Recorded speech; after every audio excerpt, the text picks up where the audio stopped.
साल था 1985। चट्टी पहाड़ी गांव एक ऐसी जगह जिसे वक्त भी भूल गया था। ये गांव घने जंगल में बसा हुआ था। हवा में सड़ांध और डर की गंध थी। गांव वाले बहुत अंधविश्वासी थे। वो हमेशा फुसफुसाते हुए बात करते थे। उनकी नजरें इधर उधर घूमती रहती थीं, मानो किसी अनदेखी चीज से डरते हों। उनकी झोपड़ियां मिट्टी और फूस की बनी थीं, जो गिरने वाली थीं। कई झोपड़ियां तो खाली पड़ी थीं। उनके दरवाजे टूटे जबड़ों की तरह खुले हुए थे। अंदर धूल से ढकी भुला दी गई जिंदगियों की निशानियां बिखरी पड़ी थीं। बस पत्तों की सरसराहट और दूर से आती गीदड़ों की आवाजें ही उस सन्नाटे को तोड़ती थीं। ये बेचैनी का संगीत था। गांव घुप अंधेरे में डूबा हुआ था, मानो किसी बुरी शक्ति ने उस जमीन पर अपना साया डाल रखा हो। धूप भी उस अंधेरे में नहीं घुस पा रही थी। गांव वाले एक दूसरे से नजरें नहीं मिलाते थे। कोई उनके पास जाता तो वो भाग जाते थे। उनका डर साफ दिखाई देता था, एक ऐसी चीज जो हवा में मकड़ी के जाले की तरह चिपकी हुई थी। चट्टी पहाड़ी फुसफुसाहटों और सायों का गांव था। ये एक ऐसी जगह थी जहां डर हमेशा साथ रहता था। शहर के एक युवा डॉक्टर अरित्र चट्टी पहाड़ी पहुंचे। उनके मन में डर और उत्सुकता दोनों थे। उन्होंने इस गांव के किस्से सुने थे, अजीबोगरीब घटनाओं और रहस्यमयी चीजों की कहानियां। वो इन बातों पर शक भी करते थे और जानना भी चाहते थे। वो सच्चाई का पता लगाने की ठान चुके थे। वो चट्टी पहाड़ी एक नेक काम से आए थे। गांव वालों को एक अजीब बीमारी हो गई थी। उन्हें बुरे सपने आते थे, उन्हें भ्रम होते थे। एक अजीब सा डर उन पर छाया हुआ था। स्थानीय अधिकारी परेशान थे। उन्होंने आखिरी उम्मीद के तौर पर डॉक्टर अरित्र को बुलाया था। गांव वाले उन्हें शक और उम्मीद की निगाहों से देखते थे। उन्हें बाहरी लोगों से डर लगता था, लेकिन वो इस बीमारी से छुटकारा भी चाहते थे। डॉक्टर अरित्र अपने शांत स्वभाव और नरम व्यवहार से उनके अंधेरे जीवन में एक उम्मीद की किरण लेकर आए। उन्होंने गांव के चौक में एक अस्थायी क्लिनिक बनाया।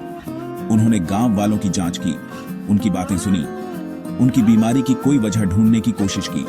लेकिन जितना ज्यादा वो जानते गए, उतना ही उन्हें एहसास हुआ कि चट्टी पहाड़ी में कुछ बहुत गलत था। गांव वाले अपने डर के बारे में बात करने से हिचकिचाते थे। वो धीमी आवाज में बात करते थे। वो किसी भी बात का सीधा जिक्र करने से बचते थे। डॉक्टर अरित्र को उनका डर महसूस हो रहा था। वो जानते थे कि वो कुछ छुपा रहे हैं। उन्होंने देखा कि उनकी नजरें बार बार एक ही दिशा में जाती थीं। वो दिशा थी गांव के बाहर की तरफ। वहां कुछ खंडहर नुमा घर थे। वो उपेक्षा के बोझ तले दबे हुए थे और एक अजीब सन्नाटे में डूबे हुए थे। जब उन खंडहर घरों के बारे में पूछा जाता तो गांव वाले चुप हो जाते। वो अपना सिर हिलाते और श्राप और बुरी आत्माओं के बारे में बुदबुदाते। विज्ञान में विश्वास रखने वाले डॉक्टर अरित्र ने उनकी बातों को अंधविश्वास मानकर टाल दिया, लेकिन उनके मन में शक का एक बीज बो दिया गया था। उन्होंने उन खंडहर घरों की जांच करने का फैसला किया। वो देखना चाहते थे कि क्या गांव वालों के डर की कोई तार्किक वजह है। जैसे ही वो गांव से गुजर रहे थे, उन्हें अपनी रीढ़ में ठंडक महसूस हुई।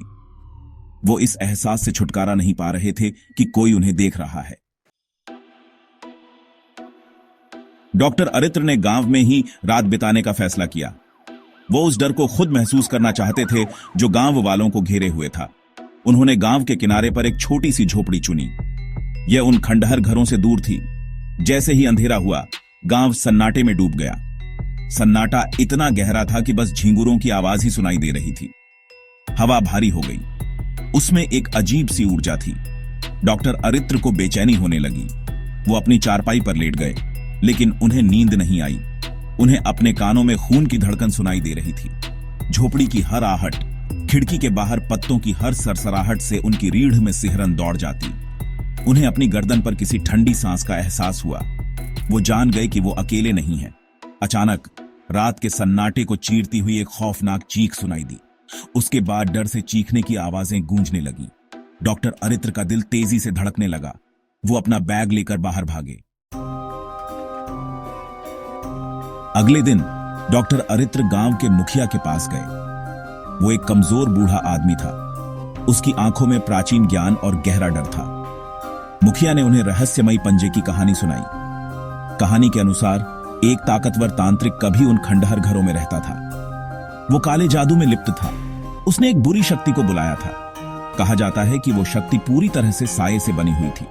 कहा जाता है कि उसका एक ही चमकता हुआ पंजा था। वो जहां भी जाती थी मौत और पागलपन छोड़ जाती थी। गांव वालों ने उस तांत्रिक को भगा दिया था। उन्होंने उसका घर तबाह कर दिया था, लेकिन वो बुरी शक्ति वहीं रह गई। वो गांव में भटकती रही। वो गांव वालों के डर का शिकार करती रही। मुखिया ने बताया कि चमकता हुआ पंजा विनाश का संकेत था। जो भी इसे देखता था वो या तो पागल हो जाता था या उसकी भयानक मौत हो जाती थी। डॉक्टर अरित्र ध्यान से सुन रहे थे। उन्हें शक था, लेकिन मुखिया के दृढ़ विश्वास और उनकी आंखों में दिख रहे असली डर ने उन्हें सोचने पर मजबूर कर दिया। क्या इस कहानी में कोई सच्चाई हो सकती है? अपने शक के बावजूद डॉक्टर अरित्र इस कहानी को अनदेखा नहीं कर सके।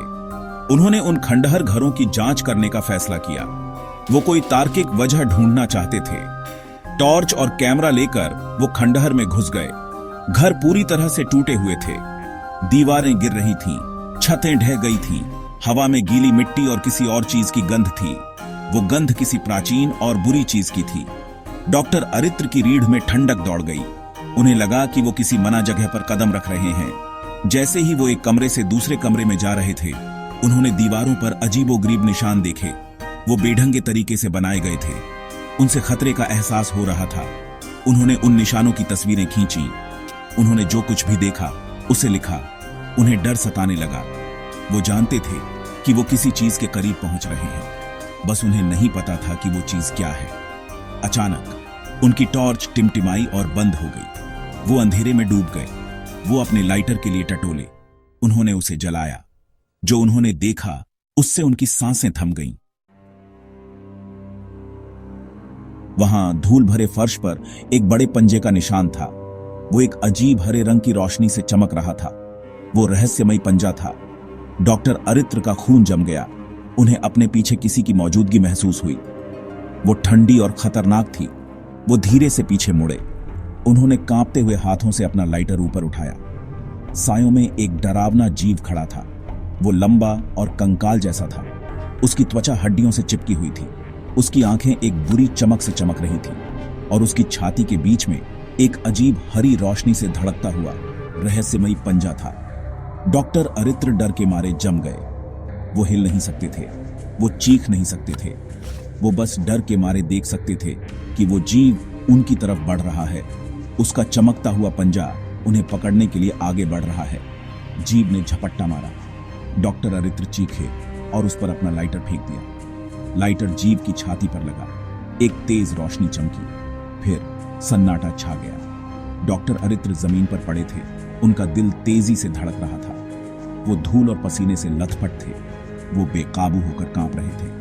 उन्होंने चारों ओर देखा, लेकिन वो जीव गायब था। चमकता हुआ पंजे का निशान भी गायब था। वो लड़खड़ाते हुए खंडहर घर से बाहर निकले और रात में भागते रहे।